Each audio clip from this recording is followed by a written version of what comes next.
Hey everyone, this is Sam Elliott here, and I'm here to talk about the greatest creations of mankind, and I mean men. Men, we've created the automobile, sliced bread, electricity, and the movie Manborg. But what can we create next to better the world? Introducing lesbians. You get your girl, and then you get another hot girl, and then they just start making out. But even better, you can have them get their holes, and you can have them mash them together. I'm talking about the doing it here. 400 horsepower. So, if you're feeling a little frisky tonight, take it from Sam Elliott.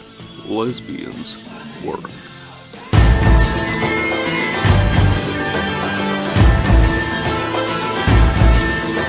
So, like, alt-writers say the red pill, but it comes from a movie made by two trans women.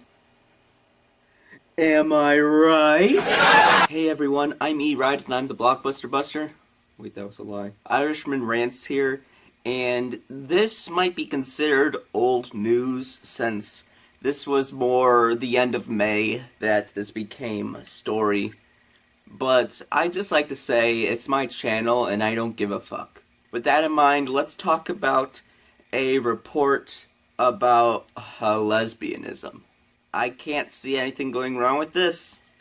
Get up here. You're part of the family now. The University of Nicosia is located in the island of Cyprus, which is apparently a country. I didn't know that until today. So at least this scientific study let me learn something. The article's called, it's in the Metro, it's by Miranda Larby. It's called A Scientific Study is Claiming That Lesbians Fancy Women Because Men Get Turned On By It. You hear that, boys? We created lesbians. And no, it's not because we all turned them away because of how disgusting and repugnant and horrible men are. It's because they want to do it for us. Can you believe how selfless these women are? It's just so amazing. No, I didn't mean turn it on. Alright, let's read this. Academics from the University of Nicosia have been trying to work out why lesbianism exists, and after extensive research, in italics, because this person's kind of holier than thou, but in a very good way, they've concluded that it may have come about as a result of guys getting hot and bothered at the thought of women banging. I mean, yeah, guys do get hot at the thought of women banging, but that's not why lesbianism exists. Like, lesbianism exists, I don't actually know why it exists. I mean, like, I can only assume because men have this sort of shittiness quality to them, or so I've been told by Twitter. A considerable proportion of men desire same-sex attractions in women, and this is one possible reason why many women have such attractions, led researcher Menelaos Apostolou told Pink News. Yeah, but you know what would have been interesting? Like, hey, what about women? Do gay men exist because it gets women hot and bothered? I'd like to see that, like, study, you know. I'll even participate in that study. So how many lesbians did they interview for this research? Yeah, that's the real question. Do they find the lesbians and say, do you just do this for the men? I know that you probably do a lot of things just to piss off men, but do you do something to, you know, turn on men? Let's find out how many lesbians did they interview for this research. Well, none.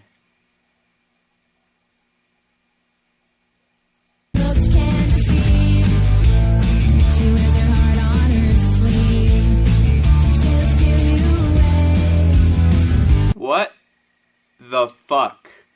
So you have a study about lesbianism and why it exists, and you don't interview a single fucking lesbian. I don't know how they do things on the island of Cyprus, but here in like other countries, we would probably realize that, hey, maybe if we're doing something about lesbians, we should interview some fucking lesbians, alright? That's That's just dumb motherfucking thinking. How do you... I mean, like, I guess if it were about, like, if they were interviewing men about having a spouse that maybe gets it on with women, you know, if that's fine with them, then, I mean, this would probably be just fine. But it's trying to figure out why lesbians exist. It doesn't even put into the equation why gay people exist, why bisexual people exist. I mean, this also might just be talking about bisexual people if it's just to turn men on. Like, what the fuck? They surveyed 1,509 heterosexual participants, from which they found that 34.4% of male respondents would prefer a partner who was attracted predominantly to members of the opposite sex but occasionally of the same sex. Of course, that response had absolutely nothing to do with porn or the fetishization of female same-sex relationships. Okay, again, this author is a bit condescending, but, you know, what do you expect? And surprisingly, only 7.8% of women gave the same answer. Oh, I wonder why. From that, researchers argued that one of the reasons men are attracted to women who are open to same-sex attraction is so that they can increase their certainty of being the father of a potential child should their partner sleep with someone else. What? What? Are you talking about cuckolding? I mean, this is about them being the father and not someone else. And I don't think that lesbians can get each other pregnant. I saw Wonder Woman a couple days ago, and they told me that I'm needed for reproduction, but I'm pretty much useless for pleasure. So, you know, just putting it out there. At least we're useful for something. A woman driven by her sexual desires may seek sexual contact outside of her long-term intimate relationship. And that's called polyamorous or omnisexual sometimes. And that's something that's different. It can be bisexuality, but I don't think this is what the report's about. Well, how does this have anything to do with lesbians existing?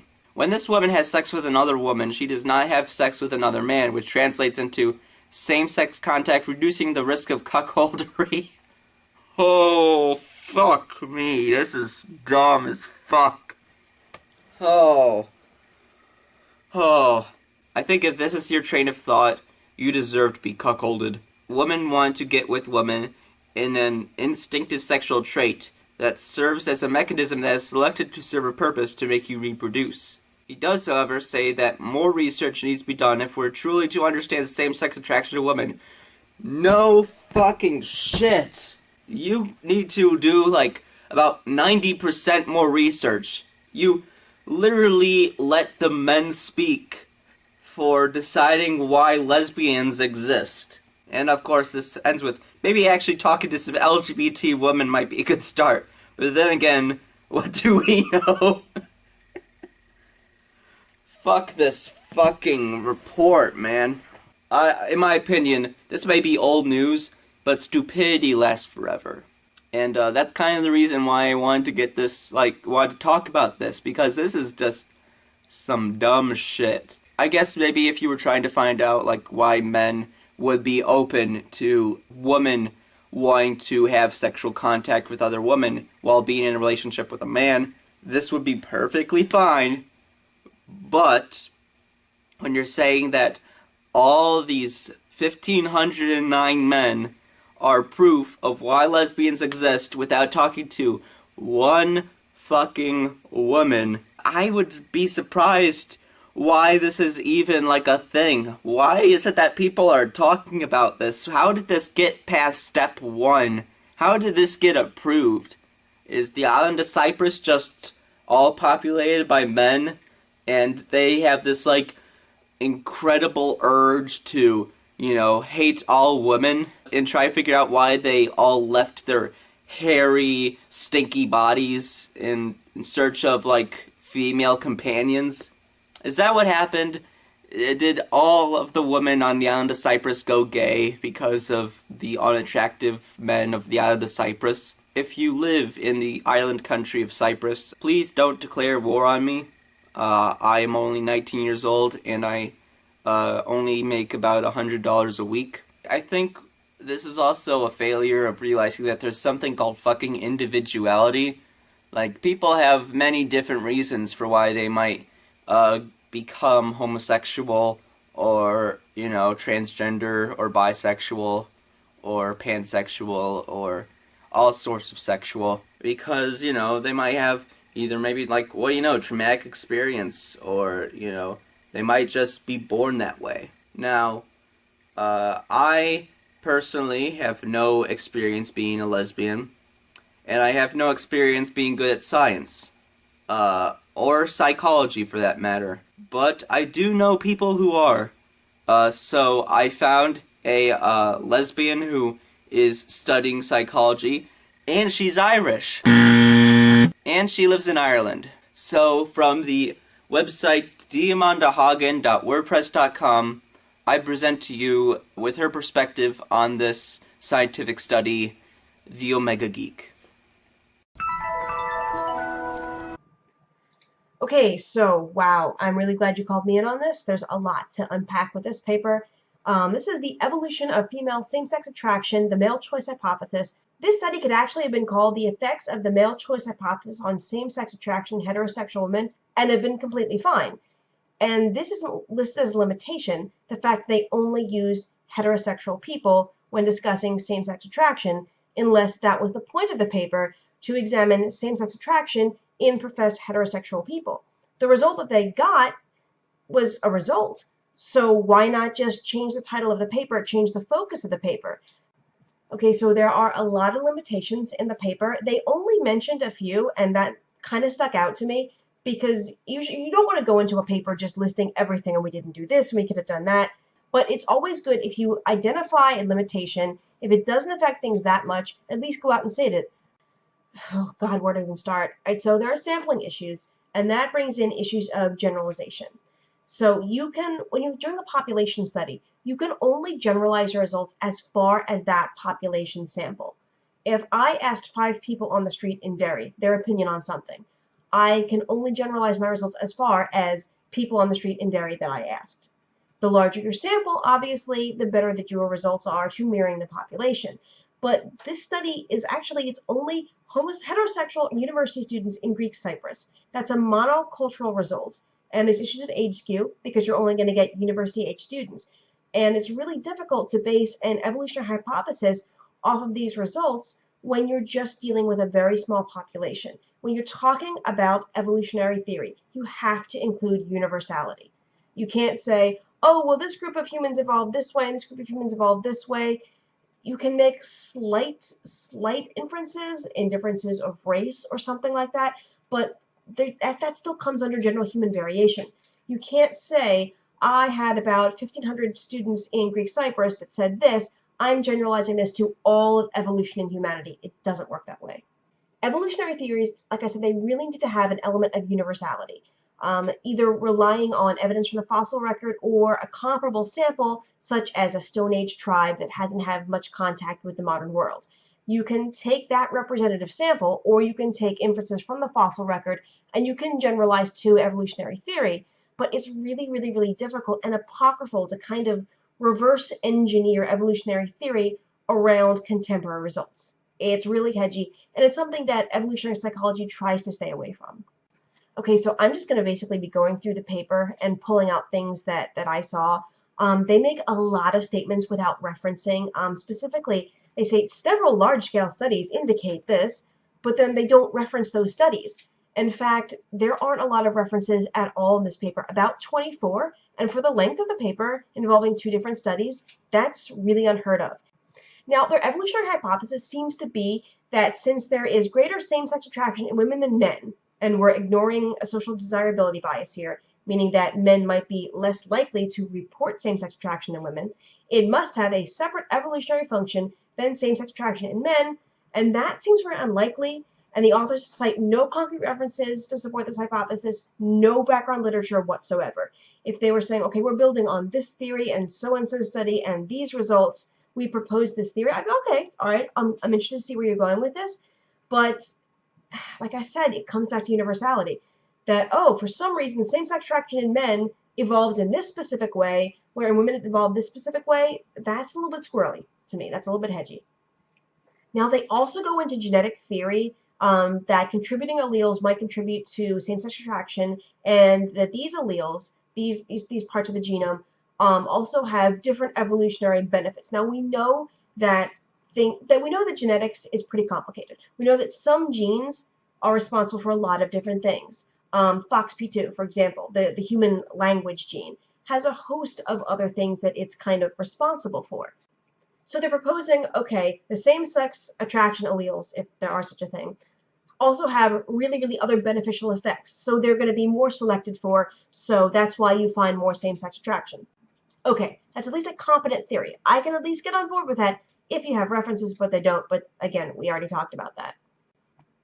The problem is that same-sex attraction, it's a multifactorial construct. And with our current understanding of epigenetics, which are seriously awesome, Google it. Don't have time to explain it, but it's fantastic. Our understanding of epigenetics in evolutionary psychology makes this theory a little bit shaky at best. They mention cuckoldery, but not like the fetish definition, more as kind of a stand-in for a man with an unfaithful partner forced to unknowingly possibly raise another man's son. That whole bit is a bit confusing, and I'm really not sure if it's just bad academics, bad writing, or the result of English not being the first language of the researchers, so that's up for debate. They state that a woman being unfaithful with another woman is preferable as she can't be impregnated, and the man will not feel as jealous because there's no risk to her not carrying his child, but it ignores the emotional betrayal of the actual infidelity itself. They go on to postulate that this can reduce mate-guarding behavior and also introduces the possibility of a threesome, which the man would totally be into, like, theoretically. But gentlemen in the audience, raise your hands if you wouldn't mind your girl cheating if it was another girl. Genetically, then, the women with the propensity for same-sex attraction would have a better chance at reproduction and pass on their genetic legacy of bisexuality, and voila, that's where lesbians come from. Except, no. And that's where it gets really weird, because the paper kind of ignores that bisexuality and lesbianism exists. Like in the beginning, they say, okay, we're not talking about same-sex attraction in men. We're just, this is just a theory. Okay, that's fine. Right, so I don't even know where to start with the methodology. It does not pass scientific rigor. The study did not use a standard measure of sexual attraction or sexual preference. It used a self-made questionnaire that they said they used Google Docs for, which has not been tested for reliability or validity. And see, there's a reason why in the social sciences these measures tend to stick around. For example, like the Beck's depression scale, is that they are constantly being reviewed and mathematically tested to ensure they're reliable tools to measure attitudes. Your data is only as good as the tools you use.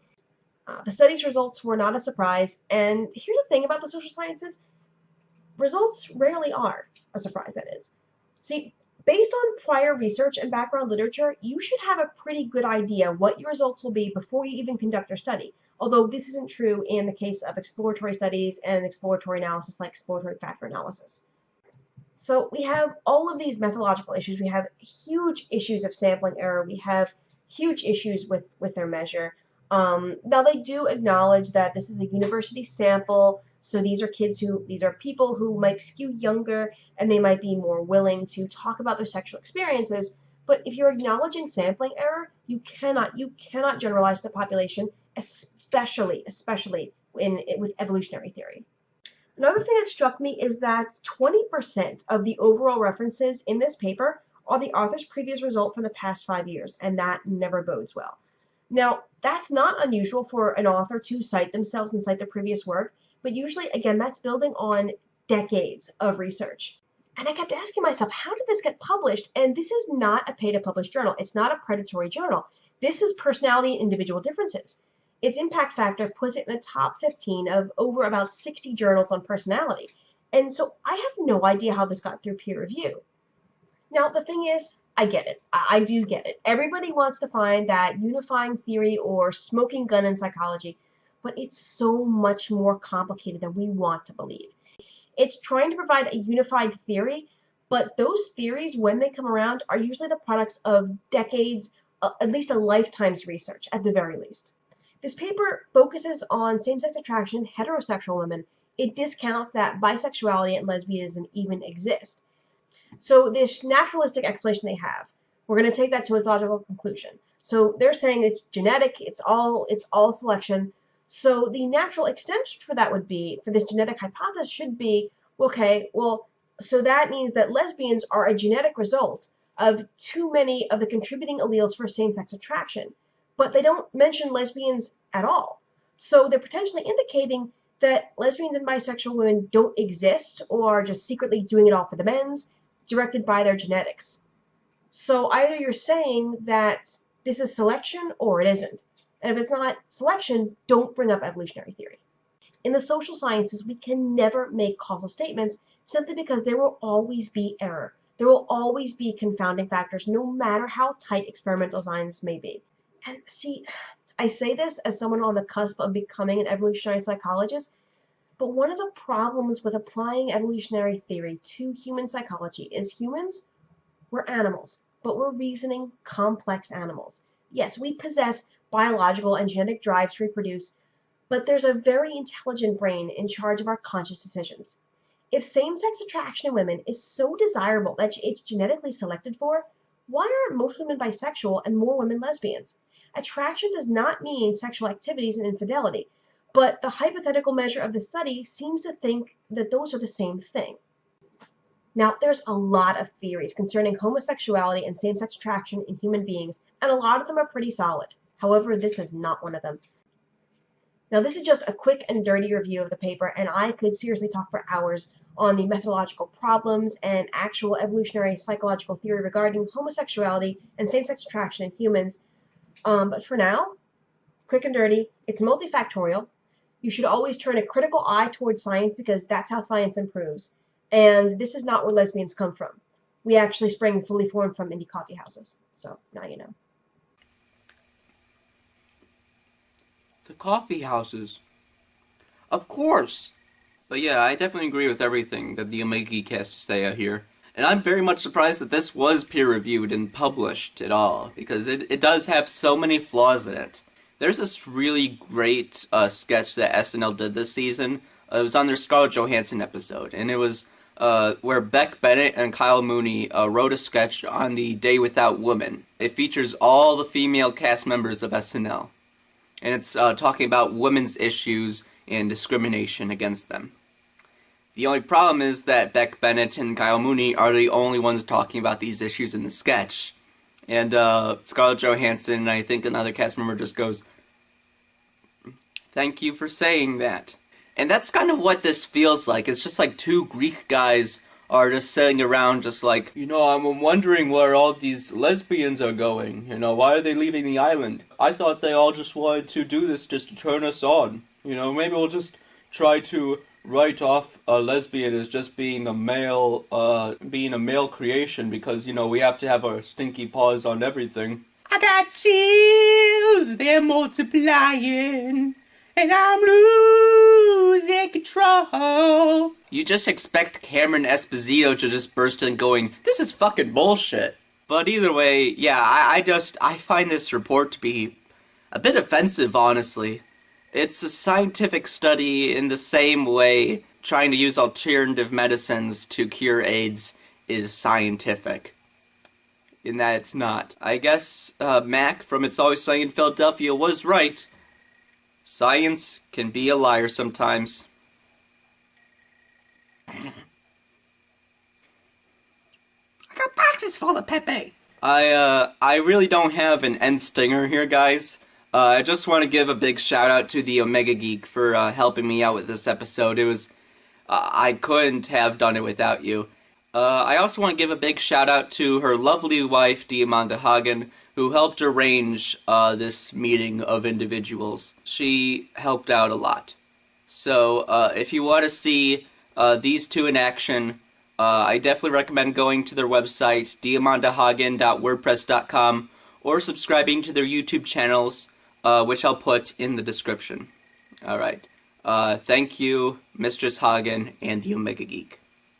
I'll see y'all later.